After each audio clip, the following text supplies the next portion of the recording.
Hey everyone, Pauleen Lee here, reporting outside Children's Minnesota in St. Paul, where the largest private sector nurses strike is underway. We've got about 500 nurses here between Children's and United Hospital, which is down the block here. As you can hear, a lot of car honking as cars drive by these nurses here. These nurses walked off the job at about 7 o'clock this morning. They are just a small portion of the 15,000 nurses from the Twin Cities and Duluth who are on strike for the next 3 days. Nurses say they are overworked, hospitals understaffed, patients are overcharged, and many are leaving the profession because they say their mental health and physical well-being are not being taken seriously. Now, right now, hundreds of traveling nurses are inside filling the void as these nurses strike.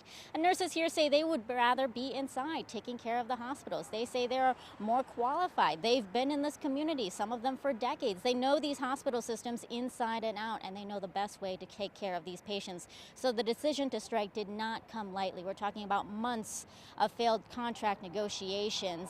Now, we did hear from Alina this morning. They say they are disappointed in the nurses union decision to strike, but they have said that they have taken all the necessary precautions and measures to make sure that there aren't any disruptions to the patients as they receive care. But even so, you've got about 16 area hospitals who are being affected because of this strike, and some elective surgeries, other procedures, they've had to be rescheduled in light of the strike, and patients should be expecting at least some delays within the next several days.